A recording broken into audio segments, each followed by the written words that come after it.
नमस्कार दोस्तों, स्वागत है आपका अपना यूट्यूब चैनल वीपीएस एजुकेशन में। मैं वीरेंद्र प्रताप सिंह।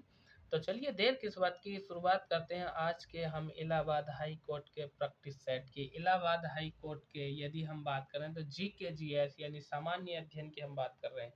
मतलब किस तरह से आएगा इलाहाबाद हाई कोर्ट का जीके जीएस सामान्य अध्ययन, सामान्य ज्ञान के प्रश्न। तो चलिए आपको खुद ही पता चल जाएगा, आप यहाँ पर देख लीजिए। मैं शुरुआत करता हूँ फटाफट। तो देर किस बात की, पहला क्वेश्चन हमारा इस प्रकार है। पहले क्वेश्चन में कहा है हमसे कि धन विधेयक प्रस्तुत किया जा सकता है।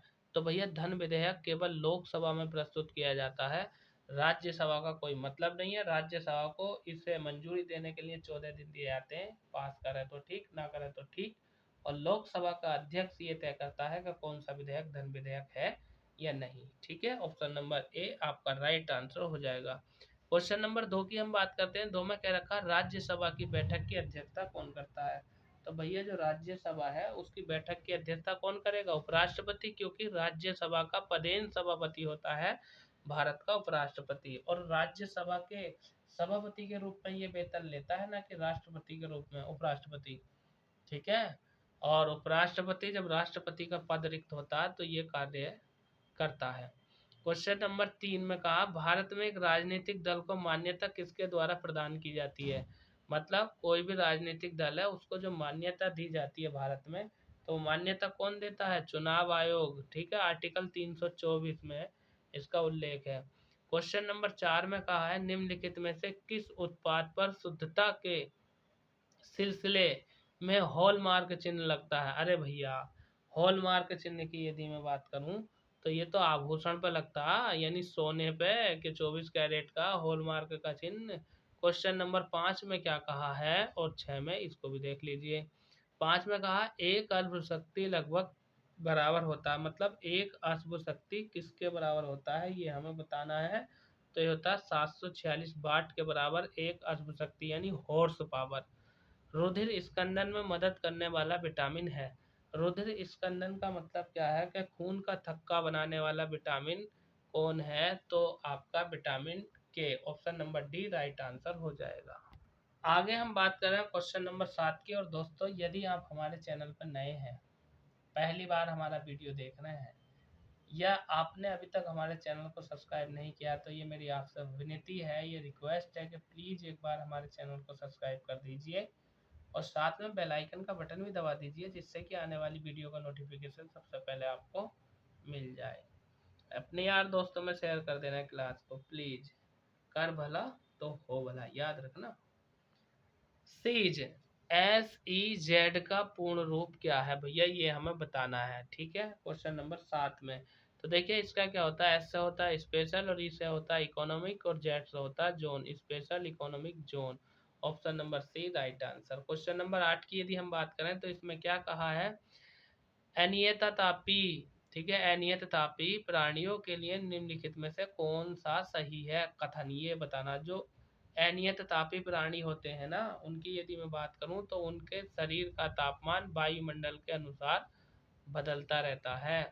क्वेश्चन नंबर 9 की यदि हम बात करें तो इसमें कहा कंप्यूटर के लिए आईसी चिप आमतौर पर किसकी बनी होती है, या किसके बनाए जाते हैं, आमतौर पर बनाए जाते हैं जो कंप्यूटर की आईसी चिप होती है, इसकी यदि मैं बात करूं तो ये सिलिकॉन की बनी होती है। ठीक है, जो कंप्यूटर होता है या आपके मोबाइल की जो चिप है उसकी भी हम बात करें तो तेजड़िया, तेजड़िया यानी बुल, और मंदड़िया यानी बियर वाणिज्य के किस पहलू से संबंधित है। ठीक है, क्वेश्चन नंबर 10 की यदि मैं बात करूं तो ऑप्शन नंबर डी, यानी जो स्टॉक मार्केट है ना उससे संबंधित है बुल और बियर, जिसे तेजड़िया और मंदड़िया कहते हैं। क्वेश्चन नंबर 11 में क्या कहा है, 11 में कहा है भारत में कुल कितने प्रतिशत लोग हिंदी भाषा का प्रयोग करते हैं। तो भारत में हिंदी भाषा के प्रयोग की यदि मैं बात करूं, क्वेश्चन नंबर 11 की यदि मैं बात करूं, तो इसका जो राइट आंसर होगा वो हो जाएगा आपका ऑप्शन नंबर, क्या होगा बताओ। अरे वी है, 44% हिंदी बोलते हैं, बाकी अन्य भाषाओं को बोलते हैं। आगे चलते हैं अगले क्वेश्चन की तरफ। क्वेश्चन नंबर 12 में हमसे कहा है कि मछलियां निम्नलिखित में से किसके द्वारा श्वसन क्रिया करती हैं। मतलब जो मछलियां हैं वो किस चीज से सांस लेती हैं, तो भैया गिल्स यानी गलफड़ों से सांस लेती हैं मछलियां। आगे बात कर रहे हैं क्वेश्चन नंबर 13 की। इसमें कहा है बंगाल के प्रथम गवर्नर जनरल का नाम क्या था। तो भैया बंगाल का प्रथम गवर्नर जनरल की यदि मैं बात करूं तो वारेन हेस्टिंग था। और बंगाल का अंतिम गवर्नर जनरल बताओ। भारत का पहला गवर्नर जनरल बताओ। भारत का अंतिम गवर्नर जनरल बताओ। विलियम बेंटिंक था क्या। संसार का सबसे छोटा महासागर कौन सा है। तो संसार का सबसे छोटा महासागर है आपका आर्कटिक महासागर, यानी option number C question number 14 का राइट आंसर हो जाएगा। आगे हम बात करते हैं क्वेश्चन नंबर 15 की। क्वेश्चन नंबर 15 में क्या कह रखा है। इंग्लैंड के शासक जेम्स प्रथम का कौन सा शासकीय राजदूत जहांगीर के दरबार में आया था। मतलब जहांगीर के दरबार में इंग्लैंड के शासक जेम्स प्रथम का राजदूत जो भारत आया था उसका नाम बताना है। तो भैया ऑप्शन नंबर ए यानी कैप्टन हॉकिंस आया था।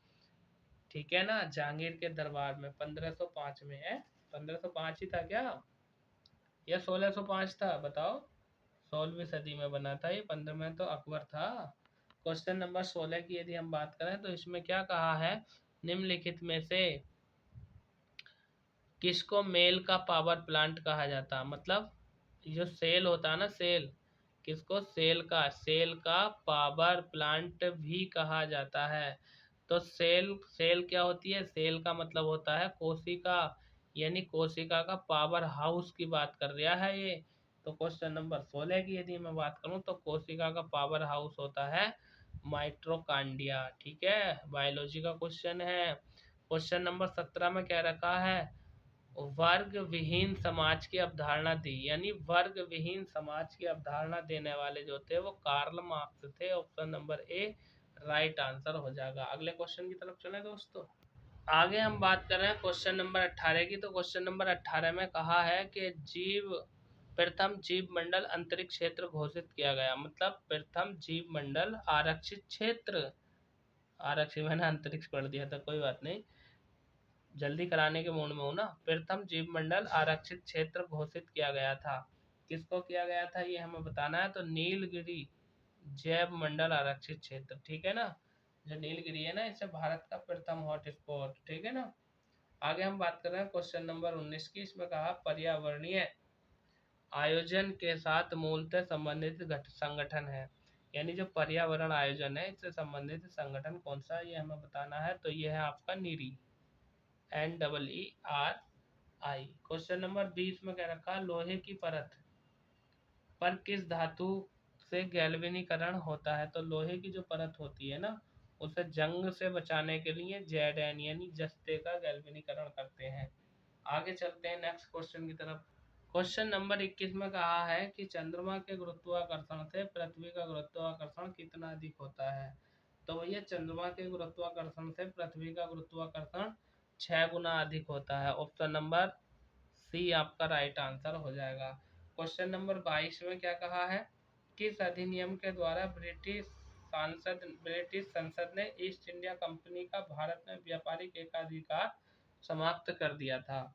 तो क्वेश्चन नंबर 22 की यदि मैं बात करूं तो चार्टर एक्ट 1813, ठीक है ना, केवल चीन के साथ चाय कॉफी का चालू रखा था। आगे बात कर रहे हैं क्वेश्चन नंबर है आपका 23। 23 में क्या कहा है। 23 में ये कह रखा है कि निम्नलिखित में से किस व्यक्ति को grand old man of India के नाम से जाना जाता है। दादा भाई नौरोजी को। लो ऑप्शन इधर देख लो। भारत का वयोवृद्ध पुरुष भी कहते हैं ना दादा भाई नौरोजी को, grand man of India. Question number 24 की यदि हम बात करें तो 24 में कह रखा भारत में भाभा परमाणु अनुसंधान केंद्र, ठीक है, कहाँ स्थित है। तो भारत का जो भाभा परमाणु अनुसंधान केंद्र है यह आपका ट्राम्बे में स्थित है, ठीक है। क्वेश्चन नंबर 25 की यदि बात करें तो जैसे कि आपको ज्ञात है कि मैं एक क्वेश्चन आपको करने के लिए देता हूं। तो क्वेश्चन नंबर 25 का आंसर आपको बताना है कमेंट बॉक्स में। मैं आपके कमेंट का इंतजार करूंगा और आपके कमेंट का जवाब भी दूंगा, ठीक है। 25 का आंसर आपको बताना है कि निम्नलिखित में से राष्ट्रीय आय को जनसंख्या के आकार से विभाजित करने पर क्या प्राप्त होता है। दोस्तों चैनल को सब्सक्राइब जरूर कर देना प्लीज़, ये मेरी आपसे रिक्वेस्ट है। और वीडियो को लाइक करके अपने यार दोस्तों में शेयर जरूर कर देना। मेरा नाम Virendra Pratap Singh. Next practice set में आपसे फिर मुलाकात होगी, तब तक के लिए बने रहिए हमारे साथ। शानदार जबरदस्त जिंदाबाद। धन्यवाद।